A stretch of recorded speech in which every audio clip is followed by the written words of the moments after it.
कुएं में बोरी में भर के एक लाश मिली थी। प्रथम दृष्टिया ही क्लियर हो गया था कि ये मर्डर किया हुआ है। इसी एंगल से जांच की जा रही थी। सबसे पहले तो पुलिस के समक्ष चैलेंज ये था कि इसकी युवक की पहचान की जाए। इसमें कोई गांव वाला कुछ बता नहीं रहा था। गांव से पूछताछ पे ये क्लियर हुआ कि 3 दिन पहले एक युवक जो है गांव का गायब हुआ है, वेद प्रकाश, और उसके घर वालों ने किसी प्रकार की गुम रिपोर्ट दर्ज नहीं कराई है।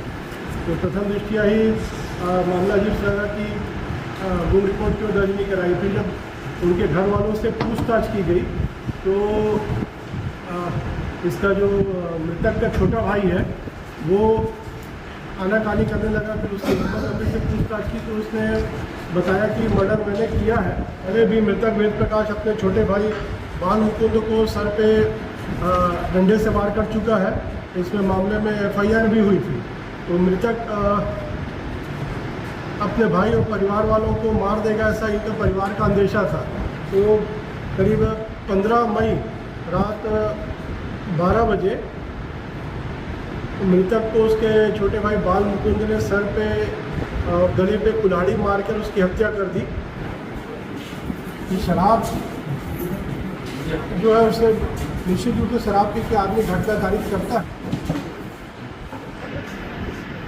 तो घुमका थाना के बीजे तला गांव में एक युवक की लाश बोरे में भरकर कुएं में बरामद हुई थी। प्रथम दृष्टया मामला हत्या का लगने पर हत्या का अपराध पंजीबद्ध करके पतासाजी किया जा रहा था कि युवक कौन है। तो युवक की पहचान जो है बीजे तला के ही वेद प्रकाश निर्मलकर उम्र 26 वर्ष के रूप में हुई। जब इसकी जांच पड़ताल की गई तो करीब 3 दिन से ये युवक गायब था। तो जब इसके परिवारजनों और दोस्तों से पूछताछ की गई तो इसका मृतक का आपस में छोटे भाई से, पिताजी से, माताजी से, बहन से झगड़ा होते रहता था। बल्कि मृतक जो है वेद प्रकाश अपने छोटे भाई बाल मुकुंद का एक बार सर पे भी चोट कर दिया था, जिसकी FIR जो है वो घुमका थाने में हुई थी।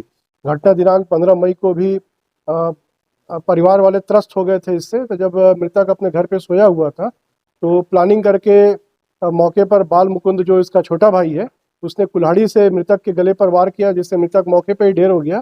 तो मृतक के पिताजी मनहरण और बाल मुकुंद उसका छोटा भाई दोनों उसको बोरी में भर के इसकी लाश को कुएं में ले जाके ठिकाने लगा दिए। और इसकी माता जो थी वो खून के छींटों को मिटाई घर पे। तीनों को गिरफ्तार कर लिया गया है। तीनों को वर्तमान में जेल भेजा जा रहा है।